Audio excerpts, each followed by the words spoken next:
Hello and welcome back to Blue Collar Watches. As you can see, I got another watch in front of me. This was an unexpected purchase. This is something that I've been wanting to get for quite some time, and I found a deal on it, so I decided to purchase it.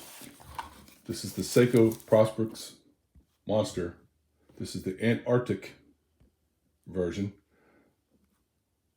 Got the little penguins in it on the dial. I've been wanting to get this watch for quite some time, a monster, and I simply told myself, if I find a deal on it, I'll buy it. I found a deal on this. I picked this up on Amazon for $329.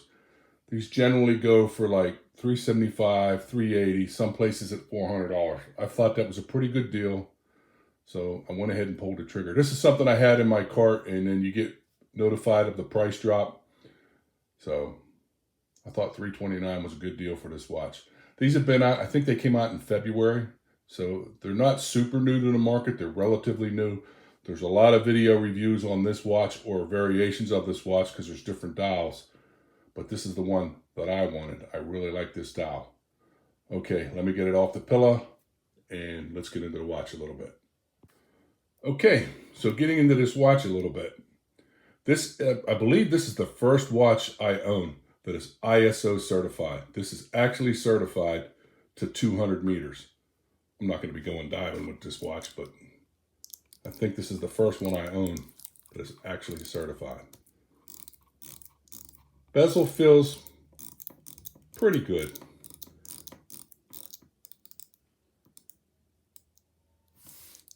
I think I'm a little off setting it up there. 4R36 in this. The 4R versus the NH 4R designation, I've said this in other videos, simply means that this movement was made by Seiko, intended to go in a Seiko watch. There's the hang tag. Oh, I just noticed something. This is SRPH75. I thought I was getting the SRPH75K. That K designation means that they were made in China or assembled in China. This designation means that this watch was actually made in Japan. Makes it slightly more desirable. I mean, the watches made in China are still made from Seiko parts, but when and where possible, you certainly do want the made in China version. What else does it say there? It says made in Japan. Usually they will just say movement made in Japan. I think that's just the model number, maybe. Yeah, 4R36 it says down there. But I think I lucked out with this. I got a made in Japan one. This is the one thing in reviews, a lot of people complain about this, the big Cyclops window. Doesn't bother me. I wanted a monster. I finally got a monster. Haven't taken anything off it or sized it yet. This watch is a little chunky. Got a little bit of weight to it. Not super heavy, but as you throw it on the scale, no links or anything removed yet. 189 grams. Moving to consistency. No, still coming out at 189. So it's a little weighty. Doesn't bother me. I have a big wrist. I kind of like big watches, having a slightly larger wrist. Came, of course, with an unsigned warranty card. I believe this shipped from Texas. I've only purchased one watch. I believe that was my Seiko Presage. I've only received one watch with an actual signed warranty card, so pretty useless. Again, let me zoom in on this dial so you get a good look at that. See the little penguins over there on the left? Pretty cool. This is the one I wanted. They have one with penguin footprints. They have several in the Antarctic Save the Ocean series. So this is exactly what I wanted. I didn't compromise. I waited. Like, again, I let it sit in my cart until I could find exactly what I wanted. Let's get into the dimensions of this watch. This is a perfect size watch for people with a larger wrist. I've also heard a lot of people say if you have a smaller wrist that these do fit. So we've got 41.4 diameter, lug to lug, it is 48.6. Thickness, what'd I do?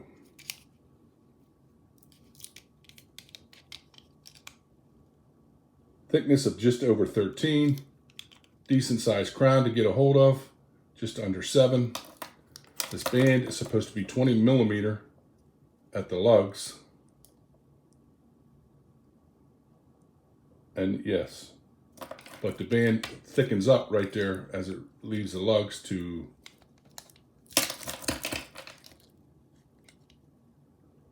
22, but it's not a 22 millimeter band, and then it tapers down to 20. Again, another one of the disappointments with Seiko watches. Hard looks crystal. No sense in pulling out my diamond tester. Solid steel case back. The band is okay, but it's just always been my opinion. You know, when you break that $300 threshold, that they should have a slightly better band in this than the pressed class. But it is what I consider a keeper band. It does have 4 micro adjustments. Does this have a diver's extension? I don't believe it has a diver's extension. Looks like push pins. I have to size it yet, and let's size it and show it on wrist. So I wanted to throw this in here real quick. I'm trying to size this watch, and no matter what size I put these push pins in from, flip them around. I mean, I've done all the configurations of being able to put these push pins back in. They keep just falling out. You know, after I size my watch, I always check the pins and make sure that they're not going to come out and be loose. You know, I don't want the watch falling off my wrist. They keep coming out. So I'm going to have to dig into my collection of links and push pins and maybe try some different push pins.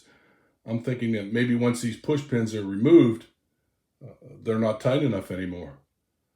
Somewhat annoying. Luckily, you know, I have a surplus of all that stuff from my watch collection, but that should not be an issue on a $300 watch. I want to show you guys something on this band. This really pisses me off. After I size a band, I always check this, make sure that the pins aren't loose and that they're not going to come out.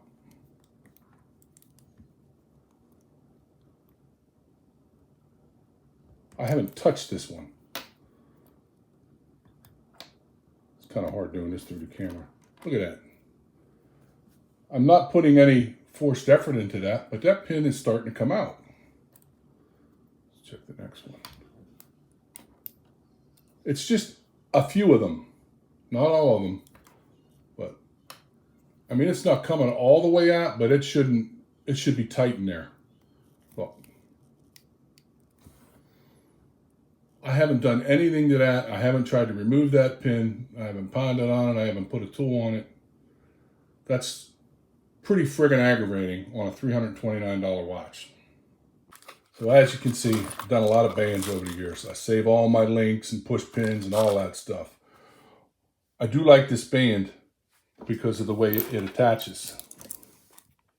What I think I'm going to do, any push pin that is moving, I'm going to replace it with a new one. But that's kind of absurd and bullshit on a brand new watch to go through that. Okay, so the band that I got in the drawer, it's not going to fit on here because this is a monster and I need a thicker to connect up to this.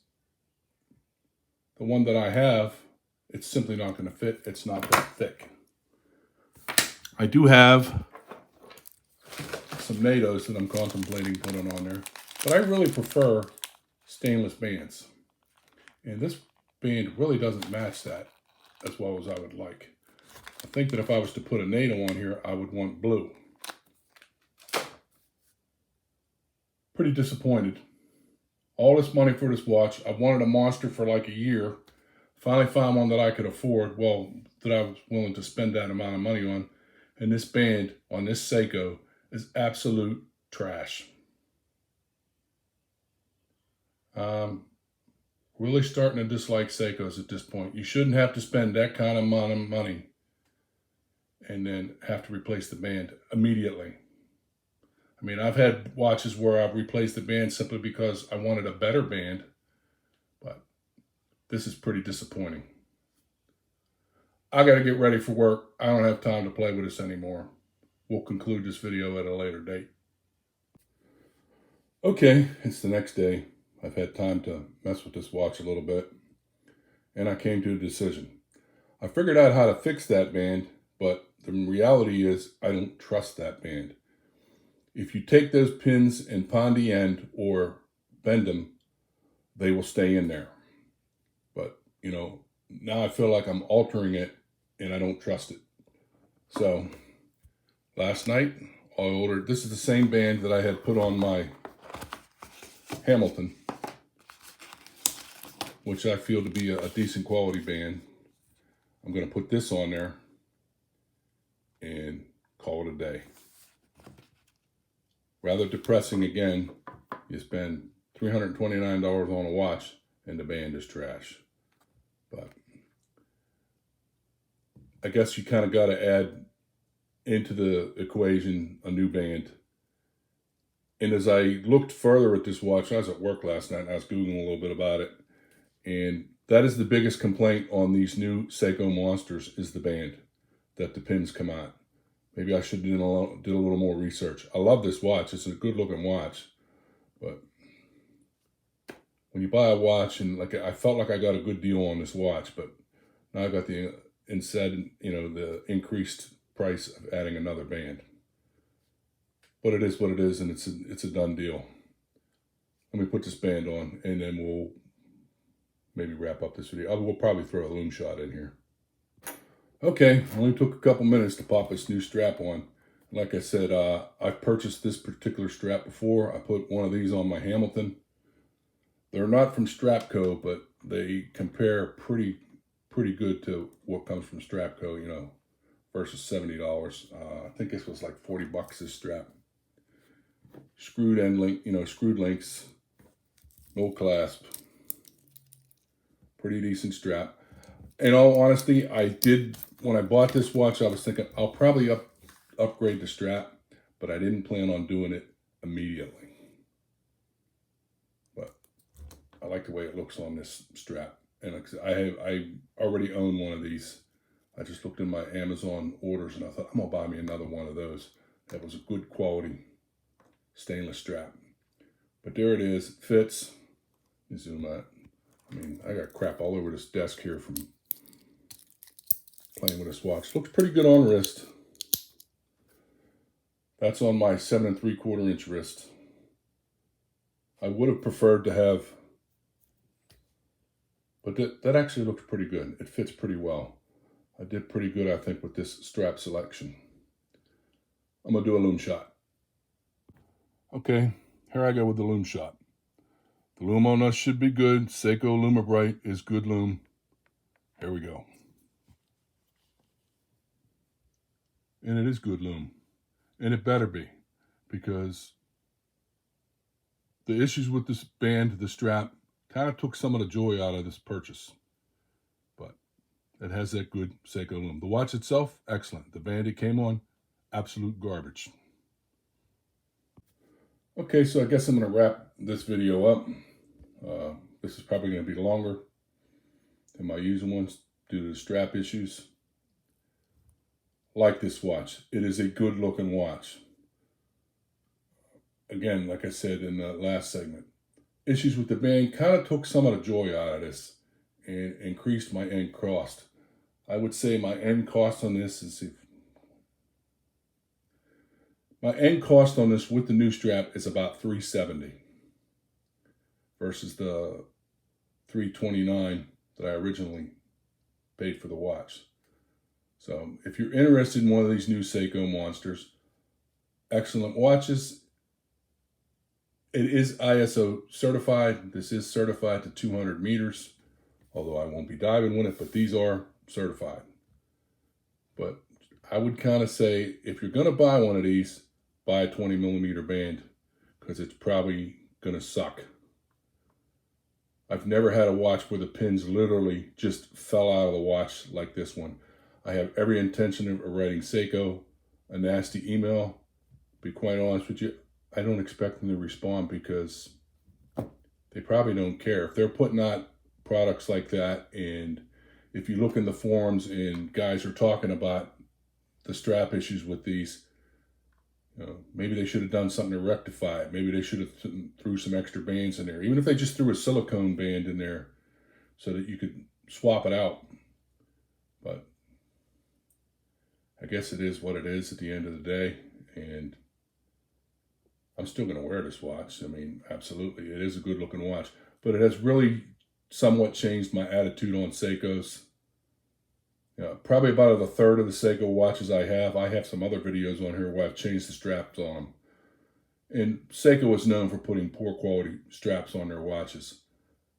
If you got to invest another 30, 40, some guys strictly go with strap code straps. This is pretty comparable, the strap that I put on here. I actually watched a review where a guy did this side by side with a strap code, and why would I spend $80 when I can get the same quality for $40? I'll put a link to this band too, and I'll put a link to the watch, but I honestly have to say, plan on changing the band. And like I said, I probably could have got by with the one that it came on. I got it to work by bending the pins, but my trust factor in that band was 0. So, okay, that's it.